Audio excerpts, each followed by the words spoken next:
2 of the members of our staff here at the cathedral have gone on a pilgrimage. Catherine Bissett, our bookstore manager, and Owen Courtney, who heads up our formation, decided that they would take with them 3 other friends and go to Ireland on a pilot pilgrimage, they're saying, because they want the cathedral to start doing pilgrimages, which I think is a great idea. So they're over there in Ireland and they're posting these gorgeous pictures of these Celtic holy sites. Every day, more pictures come. And I can tell that they're being transformed. They're experiencing something magnificent in those sacred spaces.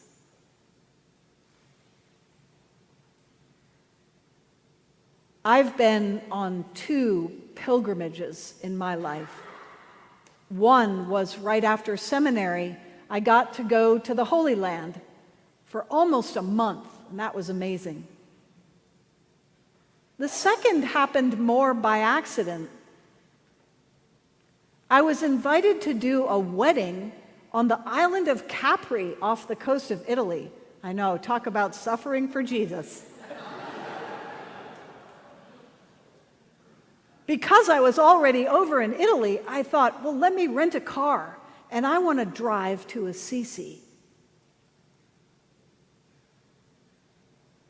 I've never experienced anything quite like what I experienced in Assisi. I could feel the presence of St. Francis. I don't know how else to explain it. But he was there. This peace was there. I wanted to stay longer than I was able to. I spent hours sitting in the church where his body is buried. It was so beautiful. I will never forget it.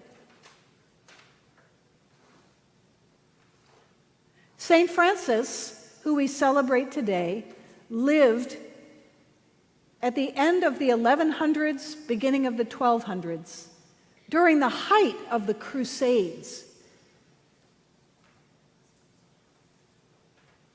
Christians had taken Jerusalem from the Muslims, slaughtering hundreds, thousands.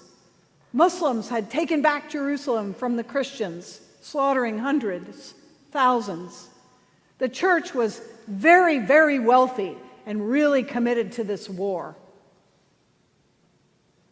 Francis had gone to war himself there around his area of Assisi. And after coming back, he had a vision and he heard God say, "Fix up my home."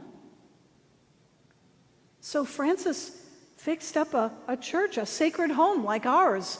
But not only did he fix up the church, but he completely altered his life. He gave up owning anything. He lived outside, mostly sleeping under the stars. He begged for food. He made up songs to praise the sun and the moon. He would walk into a field of flowers and find it so beautiful that he would begin to weep. People alternately thought he was insane and very holy. That's the Francis that we know, the Francis that loved nature, the one that you see in people's gardens in a statue. You know, he's either holding a bird or he's patting a wolf.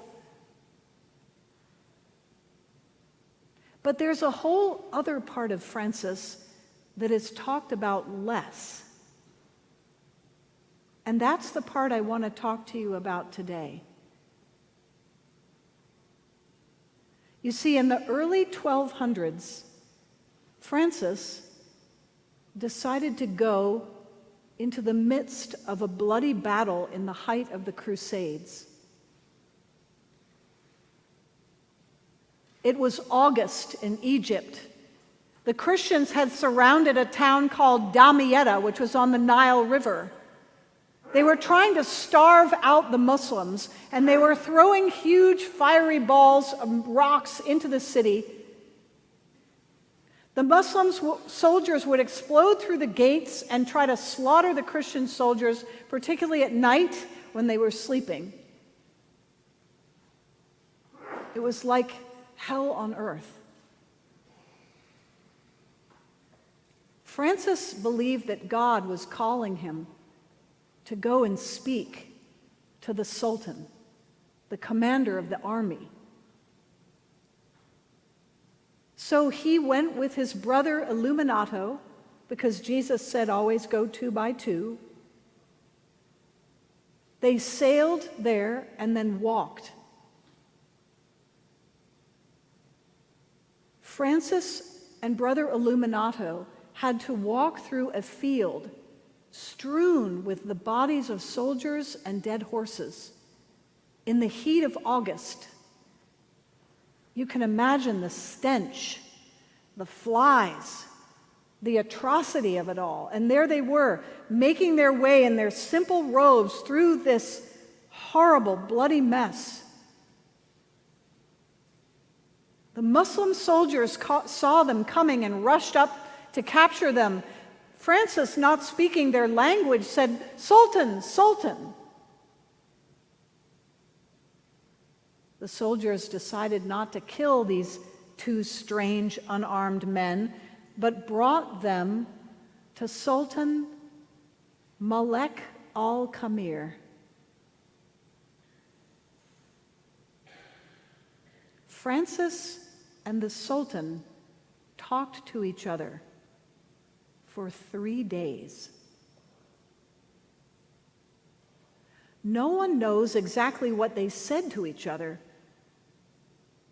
Historians tried to push it aside for a few hundred years. They talked about the Muslim monster and stuff. It's only in the past 50 years that scholars have begun to do research on the conversation, looking at Muslim historians as well as Christian historians.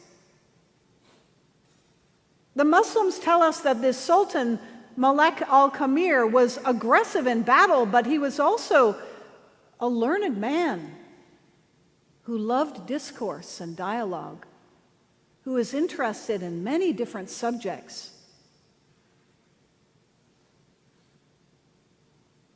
We know from some Christian historians that Francis came in and said, "Peace be with you."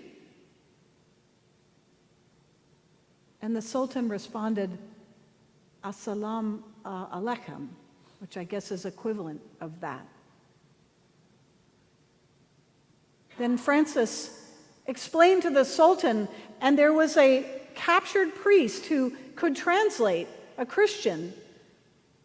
He explained that he was there to save the Sultan's soul. If the Sultan would just listen to him, he wanted to tell him about Jesus. And evidently the Sultan said, "I'd love to hear about this Jesus. I don't know why you all worship him." So Francis began to tell the story of Jesus. The Sultan asked if he would join him for a meal, and they ate together. They had long conversations. We know that Francis would later mention that he admired how the Muslim soldiers would pray 5 times a day by getting down on their knees and putting their forehead to the ground. We know that the Sultan tried to give Francis a lot of wealth, gold and treasures, and Francis didn't want any of that, and that the Sultan admired him for not caring about riches, and that the Sultan admired his courage. And evidently, towards the end of their visit, the Sultan said, "You know, I really do like the sound of this Jesus, but it would really upset this battle if I were to convert at this time."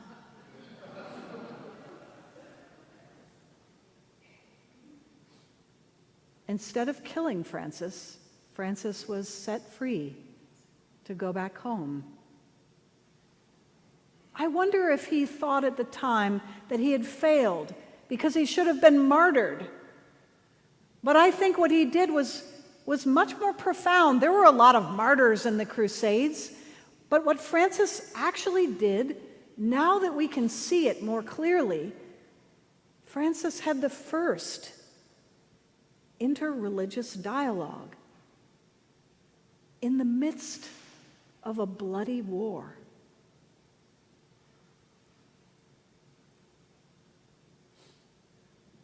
In the book of Job, God says to us, "How in the world can you judge each other? You weren't here at the beginning. You don't know how I made the heavens and the earth. You don't even know how the goat has a baby or how the ostrich plays.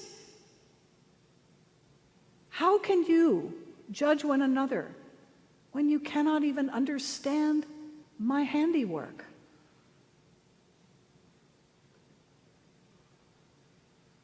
I've always loved the image that a saint gave, that all people who are worshiping God, different religions you could say, we're like ants at the base of Mount Everest. And we decide to get in an argument about how high the mountain is. So one of the ants says, "It's as high as 3 anthills." And the other ant says, "No, it's as high as 4 anthills." And then they go to war about it. Do either of the ants have any clue about the size of Mount Everest? And yet they will go to war over something that is so far beyond our understanding. Jesus came to us because we couldn't understand God, but we could learn to love him. And Jesus tells us that if we want to come to know God, we must not get a PhD necessarily, but become like a child. It's not our intellect that's going to get us closer to God. It's our love, it's our awe, it's our wonder. It's the sound of a beautiful piece of music, a beautiful piece of art. It's taking wonder at the dandelion and how it blows in the wind. Become like a child, Jesus said. That's how you can know God. And love your enemies. Love them.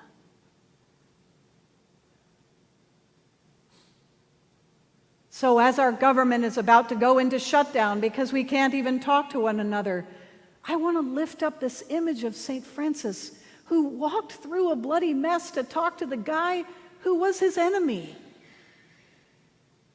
and listened to him,